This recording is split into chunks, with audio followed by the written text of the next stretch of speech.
बार फिर से चलते हैं हमारे सहयोगियों के पास और जानते हैं खबरों को। चित्तौड़गढ़ के सदर थाना क्षेत्र में आज बजरी से भरे एक ट्रैक्टर की टक्कर से स्कूटी सवार महिला की मौत हो गई, वहीं उसका 4 वर्षीय पुत्र घायल हो गया।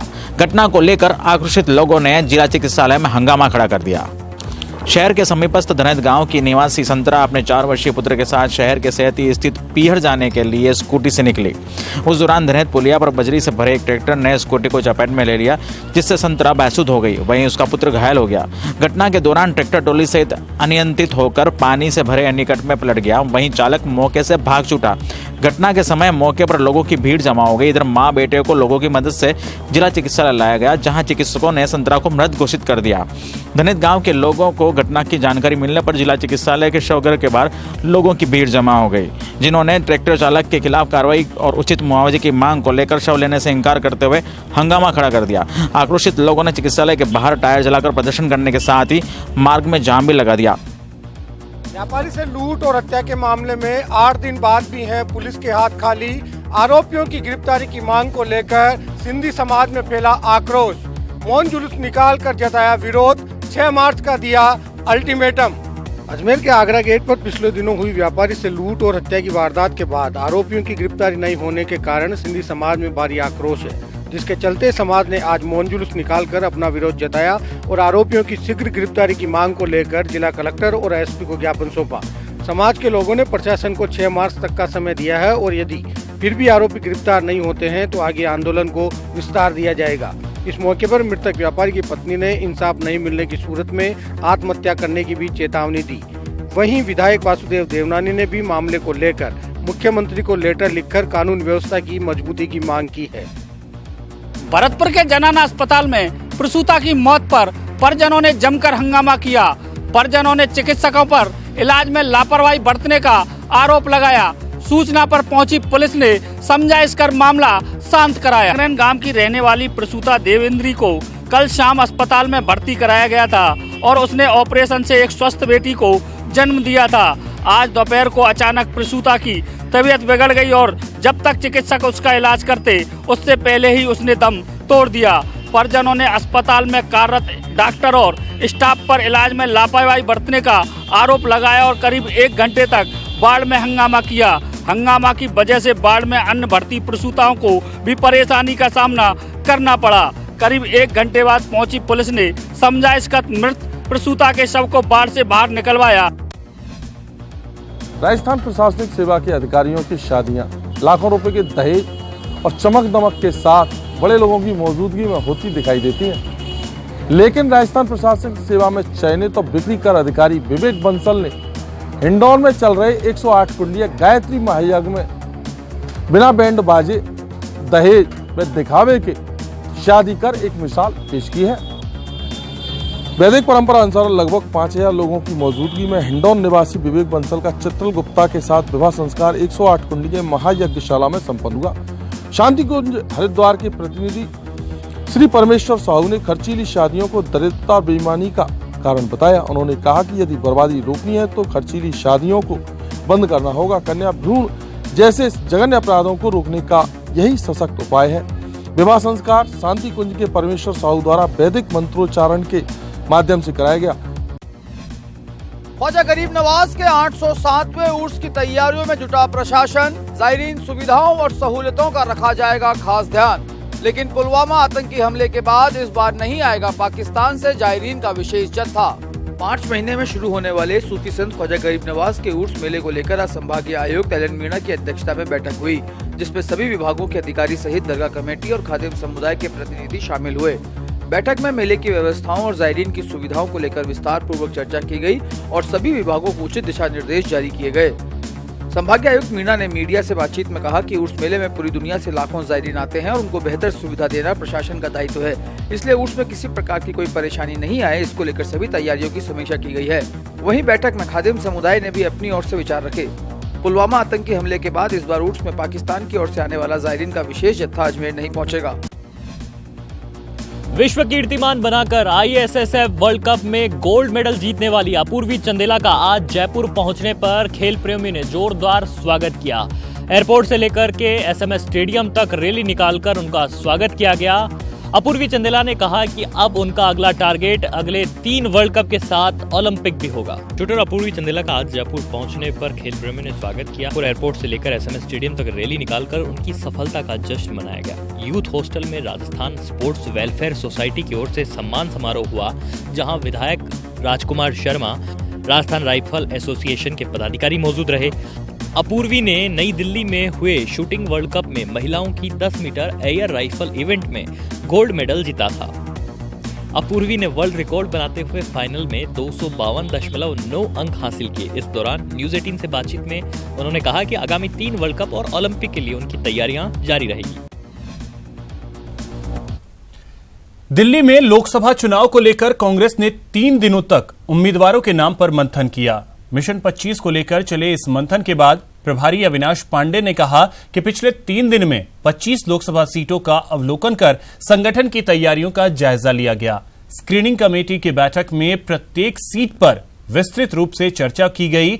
वहीं पीसीसी चीफ सचिन पायलट ने कहा कि सभी नेताओं ने एकजुटता के साथ देश हित में कांग्रेस की सरकार बनाने का संकल्प लिया है। तो ये सतत चलने वाली प्रक्रिया है। उसी के फलस्वरूप अभी जो पिछले 3 दिनों से लोकसभा चुनाव को लेकर जो चर्चाएं चल रही थी उसका एक पार्ट खत्म हुआ। 25 लोकसभा सीटों का हमने पूरा अवलोकन करते हुए, जैसा मैंने कहा था कि आगे की हमारी रणनीति क्या होगी, उस विषय में काफ़ी महत्वपूर्ण और गंभीरतापूर्वक चर्चाएं हुई। और इस विषय को लेकर माननीय प्रदेश अध्यक्ष सचिन पायलट जी, माननीय मुख्यमंत्री जी अशोक गहलोत जी और हमारे सभी प्रभारी सचिव महोदयों के साथ आगे की चर्चा और आगे की रणनीति के बारे में निर्णय लिया। ज़्यादातर नामों पे आम सहमति है, कहीं 1 है, कहीं 2 है, कहीं 3 नाम भी आए हैं, लेकिन जीतने वाले कैंडिडेट्स पर सब चर्चा कर रहे हैं। और मुझे खुशी है कि हमारे जितने नेता राजस्थान कांग्रेस के, उन सब लोगों ने सारी बातें भूलकर, अगर कहीं किसी का मनमुटाव भी था, कोई मतभेद भी पहले था, उन सबको भूलकर सिर्फ और सिर्फ जीत कैसे हासिल हो इस पर अपना ध्यान केंद्रित किया है और अपने से ऊपर उठकर संगठन को महत्व दिया है, अच्छे नामों को सजेस्ट किया है और एकजुटता से आम सहमति बनाकर, समन्वय बनाकर जो नाम सामने आए हैं उसे देखकर मुझे बहुत खुशी है और बहुत जल्द हम इसको आगे ले जाकर इसका अनाउंस करेंगे। जयपुर में आज भारतीय स्टेट बैंक की ओर से national quiz SBI numero YONO का आयोजन किया गया।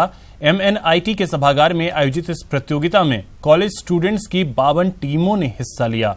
इसमें MNIT जयपुर की टीम ने पहला, बिट्स पिलानी ने दूसरा और LNMIT की टीम ने तीसरा स्थान हासिल किया। विजेता टीम के सभी सदस्यों को 1 साल के लिए 6,000 रुपए, उपविजेता टीम के सदस्यों को 4,000 रुपए मासिक स्कॉलरशिप दी जाएगी। विजेता टीम को मुंबई में होने वाले ग्रैंड फिनाले में भाग लेने का भी मौका मिलेगा। बैंकिंग और शॉपिंग का एक जॉइंट प्रोडक्ट है। इसको to bring it to the younger generations and make them aware कि this is a wonderful product. State Bank pan India is organising numero YONO contest, quiz contest, and this was as State Bank has 17 circles. So Jaipur is one of the circle where this has been organized today.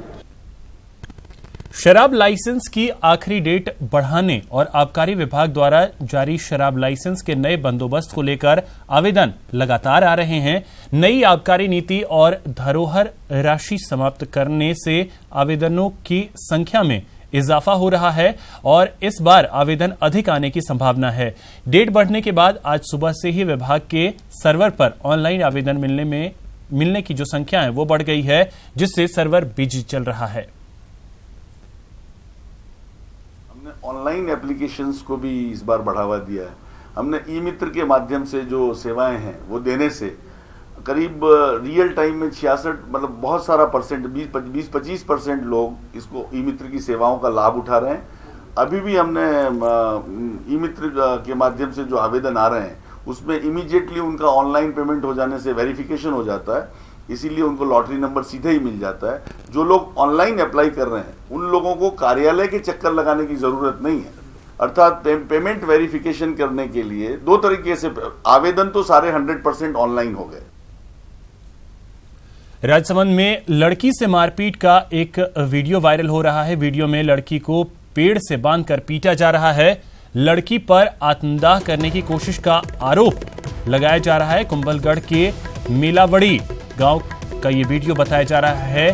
Kelwara police अब viral video की जांच में जुटी है।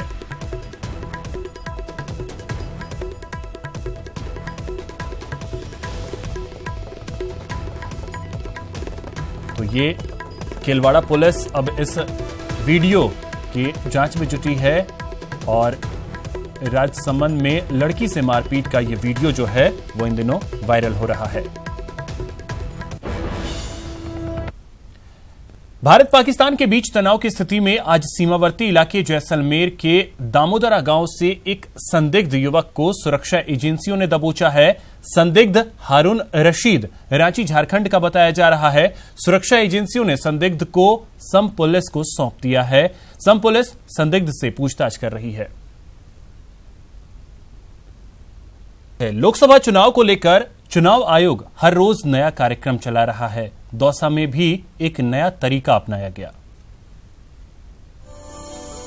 आगे आगे band बाजा, नाचते गाते बाराती, पीछे पीछे दूल्हे राजा। ये शादी कुछ खास है।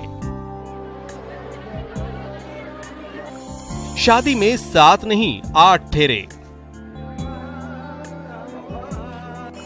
एक फेरा वोट के नाम का। वोट के लिए बैंड बाजा बारात। हाथ से हाथ जुड़ जाएगा, मतदान सफल हो जाएगा।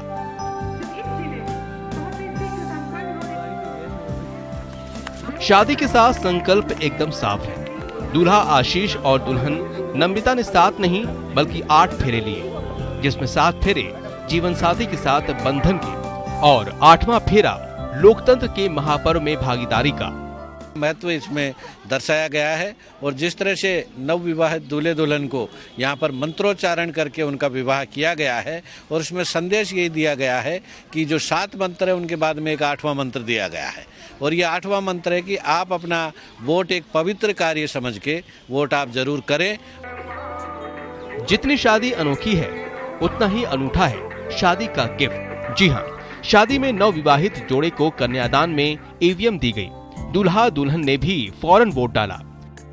इस अनूठी शादी में वोट, बारात और शादी को पूरी तरह पारंपरिक रीति रिवाज के साथ पूरा किया गया। न केवल एक औपचारिकता तक सीमित न रख के सारी जो एक बारात में, शादी में जितनी भी सांस्कृतिक गतिविधियां होती हैं हमारी संस्कृति से जुड़ी हुई, उन सभी को इसमें शामिल किया है। और जो हमारे स्वीप के इंचार्ज हैं आचार्य जी, उनके देखरेख में सारा कार्यक्रम हुआ है। सीओ साहब के निर्देशन में कार्यक्रम हुआ है। किसी भी शादी में किसी में जाऊंगी तो वहाँ पे जो भी दूल्हा दुल्हन होंगे और लोग होंगे उनको वोट के लिए अवेयर करूंगी। लोकसभा चुनाव में जरूर मतदान करूंगी। शादी का माहौल और लोकतंत्र के महापर्व का अनोखा संगम।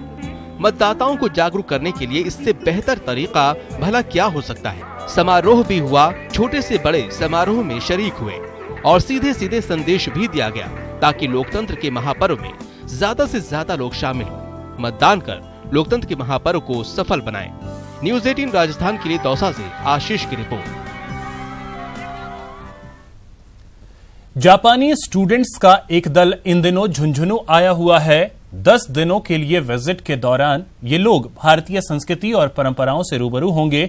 इस मौके पर बिरला बालिका विद्यापीठ में सांस्कृतिक कार्यक्रम का आयोजन किया गया।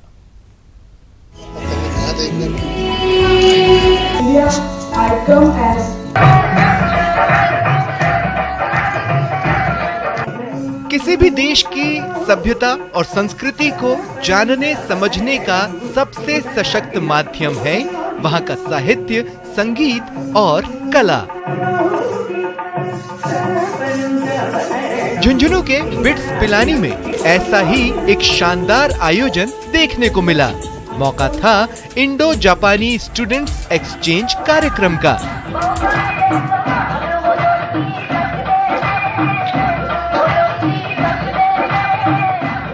दरअसल भारतीय सभ्यता और संस्कृति को जानने समझने जापानी स्टूडेंट्स की एक टीम इन दिनों पिलानी आई हुई है।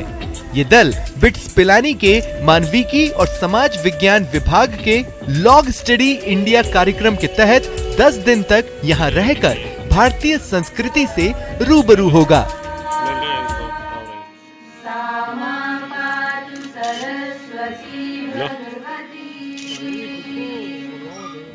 अध्यापक थांगखाला और श्री यामा के नेतृत्व में आए 22 स्टूडेंट्स का दल इस कार्यक्रम के आयोजन से बड़ा उत्साहित नजर आया।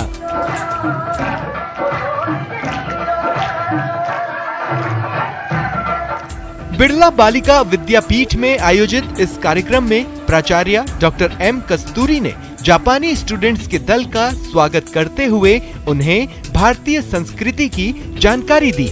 उसके बाद भारतीय परंपरा के अनुसार तिलक लगाकर जापानी स्टूडेंट्स का स्वागत किया गया और फिर छात्राओं ने पंजाबी, राजस्थानी नृत्य और भरतनाट्यम की प्रस्तुति से मन मोह लिया। पिलानी बैंड के नाम से प्रसिद्ध विद्यालय के बैंड ने देशभक्ति गीतों की धुन सुनाकर उपस्थित लोगों को देशभक्ति की भावनाओं से भी ओतप्रोत कर दिया। कुल मिलाकर भारत की सांस्कृतिक विविधता से रूबरू कराता ये आयोजन शानदार था। न्यूज़ 18 के लिए झुंझुनू से इम्तियाज की रिपोर्ट।